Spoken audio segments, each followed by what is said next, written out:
Hora de falar sobre ansiedade, que não deixa de ser, continuando o assunto da saúde, né? É o mal do século. Se você não é ansioso, imagino que conheça alguém que sofra de ansiedade.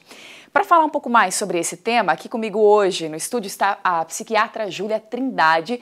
A gente vai falar um pouquinho mais sobre a ansiedade. Muito bom dia, seja bem-vinda aqui com a gente, Júlia. Bom dia, muito obrigada pelo convite. Então, quando a gente se depara aí com uma situação difícil, né, uma situação nova, quando precisamos enfrentar algum problema, a gente fica com um pouco de medo, né, com um pouquinho de ansiedade. Só que eu quero saber de você, quando a gente tem que ter atenção maior, que isso foge do controle, aí que gera uma ansiedade ainda maior, um problema mais grave. Quando a gente sabe como identificar isso? Então, a ansiedade, ela faz parte, assim como o medo, ela é natural do ser humano. E isso faz com que a gente também se levante para fazer as coisas. Então, eu fico preocupada, às vezes, ou eu fico ansiosa com alguma coisa boa, eu vou fazer uma viagem. Então, isso é normal. O que acontece? Quando essa ansiedade começa a vir sem motivo, por exemplo, está tudo bem e eu começo a ter aquela sensação de que algo ruim vai acontecer, isso se torna constante. Eu começo a ter sintomas físicos, sintomas psicológicos que duram. E aí, aquilo começa a atrapalhar a minha vida. E muitas vezes pode ter tido um fator estressor para isso, uma pessoa passou por algum motivo e aí nosso cérebro ficou lá uma memóriazinha e qualquer coisa, por exemplo, eu passei por um local e sofri um acidente.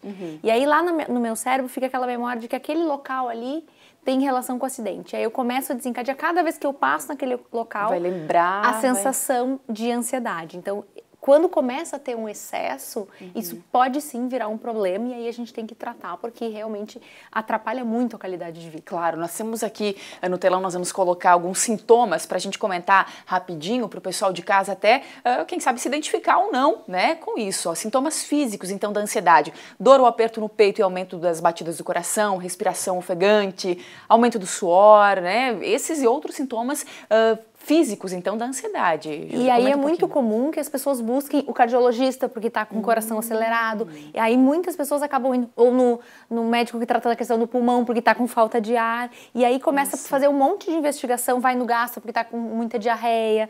E aí começa a fazer uma investigação e não acha nada, vamos dizer assim. Eu sempre falo que não é que não tenha nada, só que a alteração química está no cérebro. Só que o que acontece? Essa alteração química do cérebro, ela manda uma reação para o corpo inteiro. Então o meu corpo inteiro sofre com isso. Então, a gente tem que tratar a questão química que está lá no cérebro.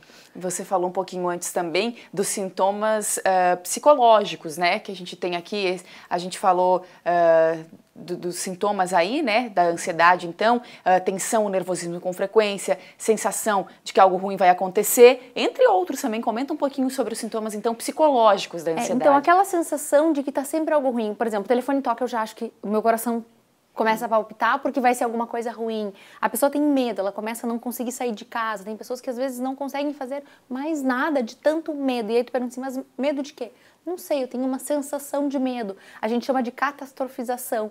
Achar que qualquer coisa vai ser sempre ruim. Isso é muito característico da ansiedade. A questão do humor, a pessoa começa a ficar irritada. Pode até desencadear a depressão. Muitas pessoas que começam com esse quadro ansioso acabam desencadeando a depressão. E para dormir também tem problemas, pode ter problemas? Inclusive pode ter problema para dormir, porque aí deita e aí sempre as pessoas falam que é como se a cabeça não parasse, né? Aquela cabeça que não para, aí fica pensando, amanhã eu tenho que levantar, amanhã acorda de madrugada achando que estou atrasado, aquela sensação de sufoco, né? Pode ter até o terror noturno, que é essa sensação de acordar com muito medo de madrugada. Então realmente atrapalha bastante o sono e consequentemente vai atrapalhar bastante toda a vida, né? Você citou depressão, queria que você falasse um pouquinho da relação entre ansiedade, como a gente falou no início, uma simples ansiedade, o que seria normal, e depressão, né? Queria que você falasse um pouquinho da relação entre essas duas. Então, do ponto de vista químico no nosso cérebro, as áreas afetadas, elas são muito parecidas, tanto que as medicações, de uma forma geral, a gente trata tanto para ansiedade quanto para depressão. As mesmas medicações funcionam porque tem uma alteração na serotonina, que é aquele neurotransmissor do bem-estar.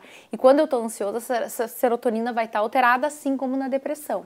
E um quadro de ansiedade pode sim gerar a depressão, então 1/4 dos pacientes pode acabar desencadeando depressão de uma forma geral, e isso piora muito. E a depressão com ansiedade, ela é muito mais difícil de ser tratada. Então a gente tem que ter muito cuidado, e se começou com esse quadro de ansiedade, a pessoa pensa, não é nada, não é nada, e aí quando vê já não sai mais de casa, começa a se isolar, começa a ficar triste, começa a ficar irritado, e aí também já está desencadeando um quadro de depressão. Agora, de que forma que a gente pode tratar isso, né? Você falou de remédios também, mas costumes do dia a dia, coisas que a gente faz no dia a dia que podem evitar que a gente chegue nesse quadro, né? Porque a gente sabe que é inevitável a correria, a pressão, a autocobrança, eu digo assim, né? A gente se cobra muito para fazer o melhor sempre, e isso também, claro, gera uma ansiedade sem tamanho, um medo, né? Acho que em todo mundo. Eu sempre falo que a gente vive hoje num mundo ansioso, porque eu tenho que estar no celular, aí eu tô trabalhando aqui, e daqui a pouco, aí eu chego em casa, eu já tenho uma coisa para resolver, então a gente vive num mundo ansioso.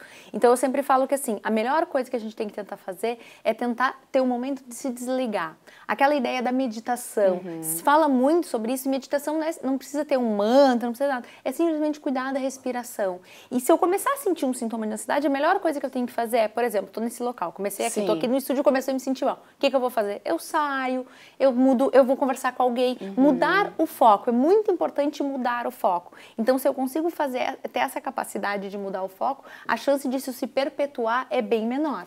Então temos que cuidar e ficar atento, principalmente a quem está do nosso lado, porque muitas vezes a pessoa está com esses sintomas e a gente não dá muita bola para isso, né? Não presta muita atenção, acha que é besteira, isso também é importante, né? E às vezes as pessoas vão se adaptando. Ah, não, eu não saio mais de casa, às vezes o paciente diz assim, eu não ando de avião, eu não ando de carro. A pessoa começa a parar de fazer as coisas e acha que está tudo bem.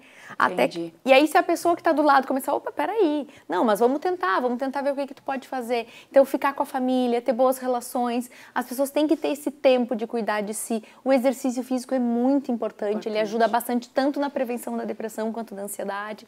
Então a gente tem que ter realmente uma qualidade de vida para que isso não ocorra, né? E porque se ocorrer a gente tem tratamento, mas o ideal é que não precise tratar. E que esse quadro não evolua também, né? Muito obrigada pelas suas explicações e dicas importantes aqui em relação à ansiedade. Todo mundo é um pouco ansioso. Obrigada, viu, Eu que agradeço, um bom dia.